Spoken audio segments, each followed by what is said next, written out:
ಎಲ್ಲರಿಗೂ ನಮಸ್ಕಾರ. ನಾನು ನಿಮ್ಮ ನೆಚ್ಚಿನ KS ಮಹೇಶ, ಮುಖ್ಯಸ್ಥರು ಮತ್ತು ಸಹಾಯಕ ಪ್ರಾಧ್ಯಾಪಕರು, ಇತಿಹಾಸ ವಿಭಾಗ, JSS ಮಹಿಳಾ ಕಾಲೇಜು, ಕೊಳ್ಳೇಗಾಲ. ನಾನು ಇಂದು ಆಧುನಿಕ ಟರ್ಕಿಯ ನಿರ್ಮಾಣದಲ್ಲಿ ಮಸ್ತಫ್ ಕೆಮಲ್ ಪಾಷಾನ ಪಾತ್ರವನ್ನು ಕುರಿತು ಕಿರು ಪರಿಚಯವನ್ನ ಮಾಡಿಕೊಡ್ಬೇಕು ಅಂತೇಳಿ ಬಯಸ್ತಾ ಇದ್ದೆ.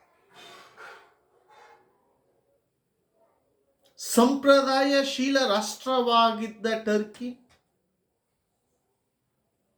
ಯುರೋಪಿನ ರೋಗಿಸ್ಟಾ ಎಂದು ಕರೆಸಲ್ಪಡುತ್ತಾ ಇದ್ದಂಥ ಟರ್ಕಿ ಮಸ್ತಫ್ ಕೆಮಲ್ ಪಾಷಾರವರ ಆಧುನಿಕ ವಿಚಾರಧಾರೆಗಳಿಂದ, ಕೈಗಾರಿಕೀಕರಣದಿಂದ, ಪಾಶ್ಚಿಮಾತ್ಯೀಕರಣದಿಂದ ಟರ್ಕಿ ಆಧುನಿಕ ರಾಷ್ಟ್ರವಾಗಿ ಮುನ್ನಡೆಯಲು ಸಾಧ್ಯವಾಯಿತು. ಆದ್ದರಿಂದಲೇ ಮಸ್ತಫ್ ಕೆಮಲ್ ಪಾಷಾರವರನ್ನ ಆಧುನಿಕ ಟರ್ಕಿಯ ನಿರ್ಮಾಪಕ, ಟರ್ಕಿಯ ಪಿತಾಮಹ ಅಂತ ಸಂಬೋಧಿಸಲಾಗ್ತಾ ಇದೆ. ಅವನ ಸುಧಾರಣೆಗಳನ್ನು ಗಮನಿಸುವಾಗ ಮೊದಲನೇದು ಮೂಲಭೂತ ತತ್ವಗಳು. ಕೆಮಲ್ ಪಾಷಾರವರು ಮೊದಲನೇ ಮೂಲಭೂತ ತತ್ವ ಗಣತಂತ್ರ. ರಾಜಪ್ರಭುತ್ವವನ್ನು ಕಿತ್ತೆಸೆದು ಗಣರಾಜ್ಯವನ್ನ, ಪ್ರಜಾಪ್ರಭುತ್ವ ರಾಜ್ಯವನ್ನ ಸ್ಥಾಪಿಸುವುದೇ ಮೊದಲ ಗಣತತ್ವವಾಗಿ ಕಂಡುಬರ್ತದೆ. ಇನ್ನು ಎರಡನೇ ಅಂಶಕ್ಕೆ ಬಂದ್ರೆ ಜಾತ್ಯತೀತತೆ ಅಂತಕ್ಕಂಥ ತತ್ವ. ಇಡೀ ಇಸ್ಲಾಂ ಜಗತ್ತಿನಲ್ಲೇ ಮೊದಲು ಜಾತ್ಯತೀತ ರಾಷ್ಟ್ರ ಅಂತೇಳಿ ಘೋಷಿಸಿದ ರಾಷ್ಟ್ರ ಟರ್ಕಿ. ಘೋಷಿಸಿದವರು ಕೆಮಲ್ ಪಾಷಾ. ಇನ್ನು ಮೂರನೇ ಅಂಶಕ್ಕೆ ಬಂದ್ರೆ ಜನತಾ ಪರಮಾಧಿಕಾರ. ಜನರಿಂದಲೇ ಆ ರಾಜಪ್ರಭುತ್ವ ಹೋಗಿ ಗಣರಾಜ್ಯ ಸ್ಥಾಪನೆಯಾದಂತಹ ಅಂಶ, ಜನತೆಗೆ ಪರಮಾಧಿಕಾರವನ್ನು ನೀಡಿದಂತಹ ಒಂದು ಸರ್ಕಾರ ಟರ್ಕಿಯ ಕೆಮಲ್ ಪಾಷಾರವರ ಸರ್ಕಾರ. ಇನ್ನು ನಾಲ್ಕನೇ ತತ್ವಕ್ಕೆ ಬಂದ್ರೆ ರಾಷ್ಟ್ರೀಯತೆ.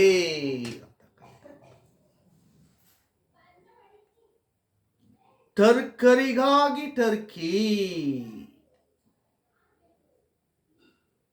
ಅಂತಕ್ಕಂಥ ರಾಷ್ಟ್ರೀಯತೆಯನ್ನ ಪ್ರತಿಪಾದಿಸ್ತಾರೆ. ಇನ್ನು ಐದನೇ ವಿಚಾರಕ್ಕೆ ಬಂದ್ರೆ ರಾಷ್ಟ್ರದ ಪುನರ್ನಿರ್ಮಾಣ. ಸಮಾನತೆಯ ಆಧಾರದ ಮೇಲೆ ರಾಷ್ಟ್ರೀಯ ಪುನರ್ನಿರ್ಮಾಣದ ಕೆಲಸದಲ್ಲಿ ಕೈ ಹಾಕಿದವರು ಕೆಮಲ್ ಪಾಷಾ. ಇನ್ನು ಆರನೆಯದು ಪಾಶ್ಚಿಮಾತ್ಯ ಮಾದರಿಯಲ್ಲಿ ರಷ್ಯಾದ ಅಭಿವೃದ್ಧಿ. ಅಲ್ಲಿ ಬೃಹತ್ ಕೈಗಾರಿಕೆಗಳ ರಾಷ್ಟ್ರೀಕರಣ ಆಗ್ಬಹುದು, ಆರ್ಥಿಕ, ಸಾಮಾಜಿಕ, ಧಾರ್ಮಿಕವಾಗಿ ಪಾಶ್ಚಿಮಾತ್ಯೀಕರಣವನ್ನು ಅನುಸರಿಸಿ ಅಭಿವೃದ್ಧಿಯನ್ನು ಗಳಿಸಿದಂಥ ಅಂಶ. ಈ 6 ವಿಚಾರಗಳು ಕೆಮಿಲಿಸ್ಟ್ ಚಳುವಳಿ ಎಲ್ಲಿ ಬರ್ತಕ್ಕಂಥ ಅಂಶಗಳಾಗ್ತವೆ. ಇದನ್ನು ಮೂಲಭೂತ ತತ್ವಗಳು ಎಂಬುದಾಗಿ ಕರೀತೇವೆ. ನಂತರ ಎರಡನೇ ಮುಖ್ಯ ಅಂಶಕ್ಕೆ ಬಂದರೆ ಹೊಸ ಸಂವಿಧಾನದ ಜಾರಿ. 1924 ಏಪ್ರಿಲ್ 20ನೇ ತಾರೀಕು ಕೆಮಲ್ ಪಾಷಾರವರು ಟರ್ಕಿಗೆ ಹೊಸ ಸಂವಿಧಾನವನ್ನ ರಚಿಸಿ ಜಾರಿಗೆ ತರ್ತಾರೆ. ಈ ಸಂವಿಧಾನದಲ್ಲಿ ರಾಜತ್ವ ನಾಶ ಆಗಿರುತ್ತದೆ. ಅಧ್ಯಕ್ಷನಿಗೆ ಪರಮಾಧಿಕಾರವನ್ನು ನೀಡಲಾಗಿರುತ್ತದೆ. ಏಕ ಸದನದಿಂದ ಕೂಡಿದಂತಹ ನ್ಯಾಷನಲ್ ಅಸೆಂಬ್ಲಿ ರಾಷ್ಟ್ರೀಯ ಸಭೆಯನ್ನು ಸ್ಥಾಪಿಸಿರ್ತಾರೆ. ಈ ಸಭೆಗೆ 4 ವರ್ಷಗಳ ಕಾಲಾವಧಿ ಇರುತ್ತದೆ. ಪ್ರಜೆಗಳಿಗೆ ವಾಕ್ ಸ್ವಾತಂತ್ರ್ಯವನ್ನ, ಧಾರ್ಮಿಕ ಸ್ವಾತಂತ್ರ್ಯವನ್ನ, ಸಭೆ ಸಮಾರಂಭ ಸೇರುವ ಸ್ವಾತಂತ್ರ್ಯವನ್ನ, ಮುದ್ರಣಾ ಸ್ವಾತಂತ್ರ್ಯವನ್ನು ಕೊಡಲಾಗಿರುತ್ತದೆ. ಈ ಹೊಸ ಸಂವಿಧಾನ ಜಾರಿಯ ಮೂಲಕ ಆಧುನಿಕ ಟರ್ಕಿಯ ನಿರ್ಮಾಣದ ಒಂದು ಹೆಜ್ಜೆಯಾಗಿ ಕಂಡುಬರುತ್ತದೆ. ಇನ್ನು ಮೂರನೇ ಮುಖ್ಯ ವಿಚಾರಕ್ಕೆ ಬಂದರೆ ಧಾರ್ಮಿಕ ಸುಧಾರಣೆ ಅಂತಕ್ಕಂಥ. ಧಾರ್ಮಿಕವಾಗಿ ಅತ್ಯಂತ ಸಂಪ್ರದಾಯಶೀಲ ರಾಷ್ಟ್ರ ಟರ್ಕಿ ಆಗಿರುತ್ತದೆ. ಮೂಢನಂಬಿಕೆಗಳ ಆಗರ ಆಗಿರುತ್ತದೆ.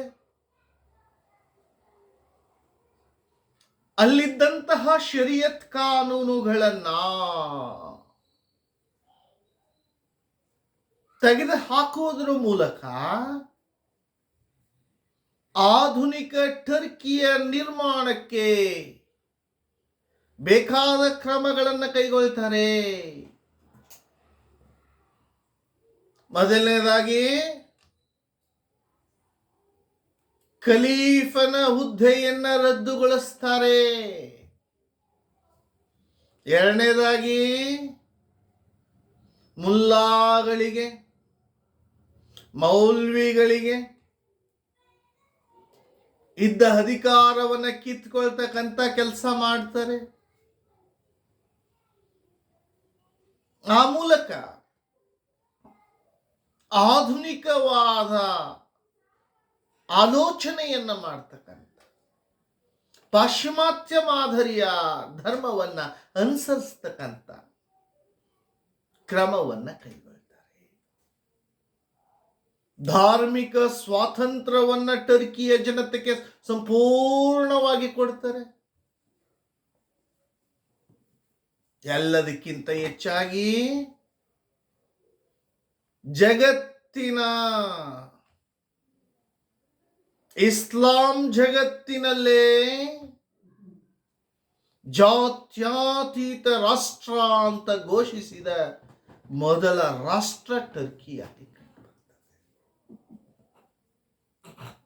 ಆ ಮೂಲಕ ಧಾರ್ಮಿಕವಾದಂತಹ ಸಂಪೂರ್ಣ ಸ್ವಾತಂತ್ರ್ಯವನ್ನು ಕೊಟ್ಟಿದ್ರು. ಇಸ್ಲಾಂ ಧರ್ಮವನ್ನು ರಾಷ್ಟ್ರ ಧರ್ಮ ಅಂತೇಳಿ ಘೋಷಣೆ. ನಂತರ ನಾಲ್ಕನೇ ಮುಖ್ಯ ಅಂಶಕ್ಕೆ ಬಂದ್ರೆ ಆರ್ಥಿಕ ಸುಧಾರಣೆಗಳು.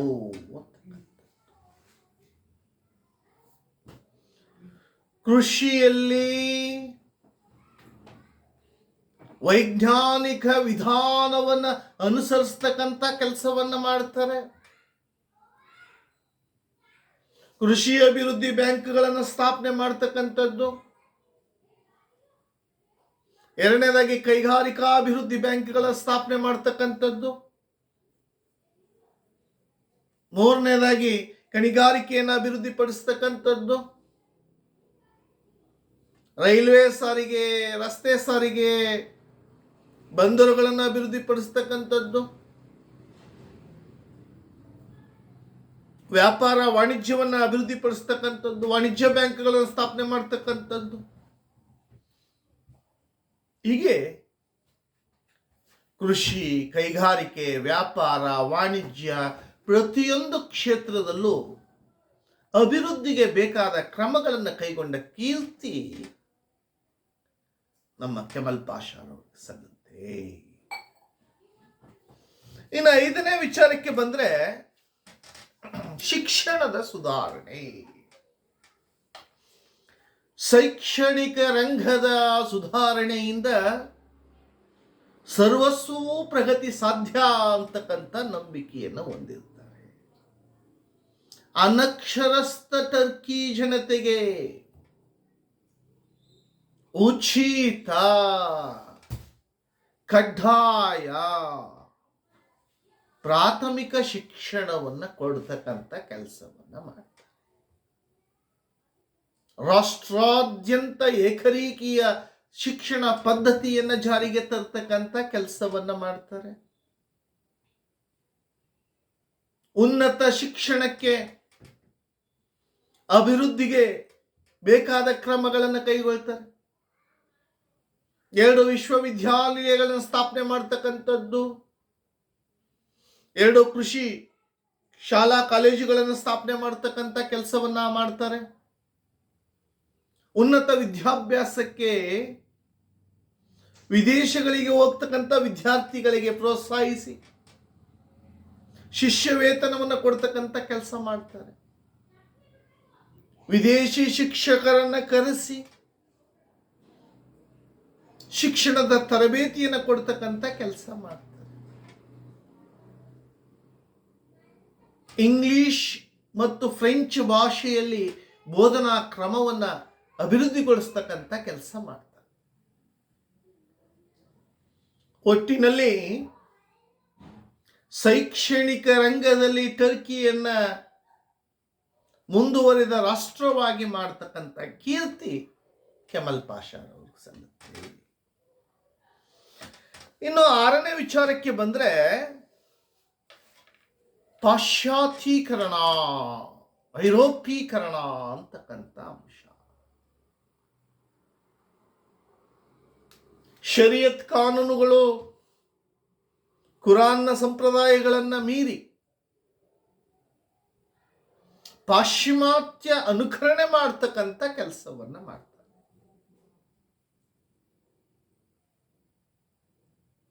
ಇಂಗ್ಲಿಷ್ ಟೋಪಿಗಳನ್ನು ಬಳಸ್ತಕ್ಕಂಥದಕ್ಕೆ ಪ್ರೋತ್ಸಾಹ ಕೊಡ್ತಾರೆ. ಇಂಗ್ಲಿಷರ ಶೂಟು ಬೂಟುಗಳನ್ನು ಬಳಸ್ತಕ್ಕಂಥದಕ್ಕೆ ಪ್ರೋತ್ಸಾಹಿಸ್ತಾರೆ. ಸಲಾಂ ವಾಲೇಕು ಬದಲಾಗಿ ಕೈ ಕುಲುಕುವ ಮೂಲಕ ಸ್ವಾಗತಿಸುವ ಸಂಪ್ರದಾಯವನ್ನು ಜಾರಿಗೆ ತರ್ತಾರೆ. ಬುರ್ಕಾ ಪದ್ಧತಿಯನ್ನು ಕಿತ್ತೆಸಿತಕ್ಕಂಥ ಕೆಲಸವನ್ನು ಮಾಡ್ತಾರೆ. ಒಟ್ಟಿನಲ್ಲಿ ಪಾಶ್ಚಿಮಾತ್ಯ ಜಗತ್ತಿನ ಅನುಕರಣೆಯನ್ನ ಮಾಡೋದ್ರ ಮೂಲಕ ಟರ್ಕಿಯನ್ನ ಆಧುನೀಕರಣಗೊಳಿಸಿದವರಾಗಿ ಕಂಡುಬರ್ತಾರೆ. ನಂತರ 7ನೇ ವಿಚಾರಕ್ಕೆ ಬಂದ್ರೆ ಮಹಿಳಾ ಸಬಲೀಕರಣ ಅಂತಕ್ಕಂಥದ್ದು. ಮುಸ್ಲಿಂ ಜಗತ್ತಿನಲ್ಲೇ ಮಹಿಳೆಯರಿಗೆ ಸ್ವಾತಂತ್ರ್ಯವನ್ನ ಕೊಟ್ಟಂತ ಮೊದಲ ರಾಷ್ಟ್ರ ಟರ್ಕಿ. ವ್ಯಕ್ತಿ ಕೆಮಲ್ ಪಾಷಾ. ಪಾಶ್ಚಿಮಾತ್ಯ ಮಹಿಳೆಯರಿಗೆ ಏನೆಲ್ಲ ಹಕ್ಕು ಬಾಧ್ಯತೆಗಳಿದೆಯೋ ಎಲ್ಲವನ್ನ ದಯಪಾಲಿಸಿದವರು ಕಂಡು ಬರ್ತಾರೆ. ಶಿಕ್ಷಣದ ಹಕ್ಕನ್ನು ಕೊಡ್ತಾರೆ, ಉದ್ಯೋಗದ ಹಕ್ಕನ್ನು ಕೊಡ್ತಾರೆ, ಮತದಾನದ ಹಕ್ಕನ್ನು ಕೊಡ್ತಾರೆ, ಆಸ್ತಿಯ ಹಕ್ಕನ್ನು ಕೊಡ್ತಾರೆ, ಲಿಂಗ ಸಮಾನತೆಯನ್ನ ಸ್ಥಾಪಿಸಿದವರ ಕಂಡುಬರ್ತಾರೆ. ಎಲ್ಲದಕ್ಕಿಂತ ಹೆಚ್ಚಾಗಿ 1935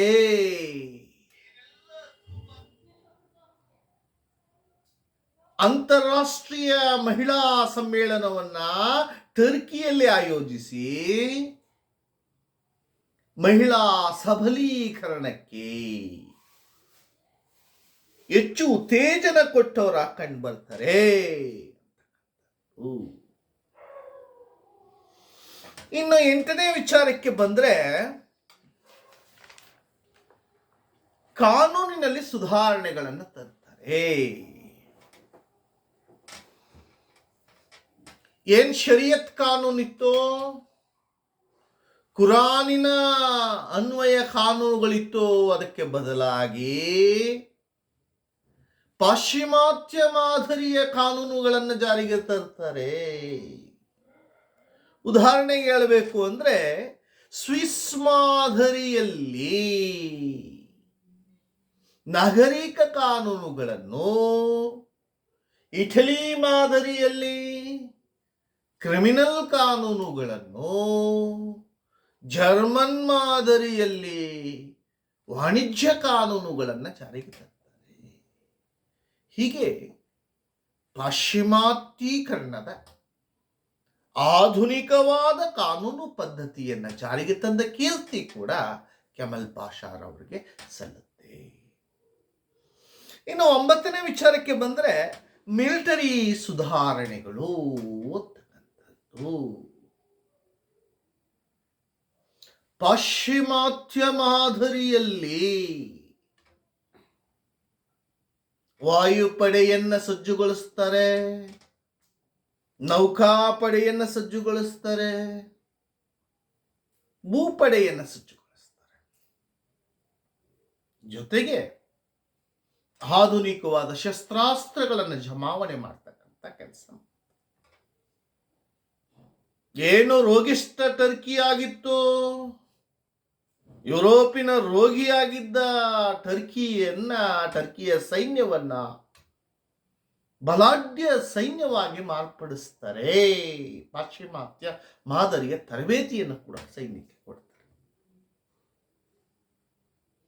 ಹೀಗೆ ಟರ್ಕಿ ರಾಷ್ಟ್ರಕ್ಕೆ ಆಧುನಿಕತೆಯನ್ನ, ವೈಜ್ಞಾನಿಕತೆಯನ್ನ, ಪಾಶ್ಚಿಮಾತ್ಯಿಕತೆಯನ್ನ, ಜಾತ್ಯಾತೀತತೆಯನ್ನ ಕೊಡೋದ್ರ ಮೂಲಕ ಆಧುನಿಕ ಟರ್ಕಿಯಾಗಿ ಮಾರ್ಪಡಿಸಿದ ಕೀರ್ತಿ ಮಸ್ತಫ್ ಕೆಮಲ್ ಪಾಷಾರವರಿಗೆ ಸಲ್ಲುತ್ತೆ. ವಿದೇಶಗಳ ಜೊತೆಯಲ್ಲೂ ಕೂಡ ಸ್ನೇಹಯುತವಾಗಿದ್ದು ಬಲಾಢ್ಯ ಟರ್ಕಿಯಾಗಿ ಮಾರ್ಪಡಿಸ್ತಾರೆ. ಆದ್ದರಿಂದನೇ ಟರ್ಕಿಯ ಪಿತಾಮಹ ಅಂತೇಳಿ ನಮ್ಮ ಕೆಮಲ್ ಪಾಷಾರವ್ರನ್ನ ಕರೀತಾರೆ. ಎಲ್ಲರಿಗೂ ಧನ್ಯವಾದಗಳು.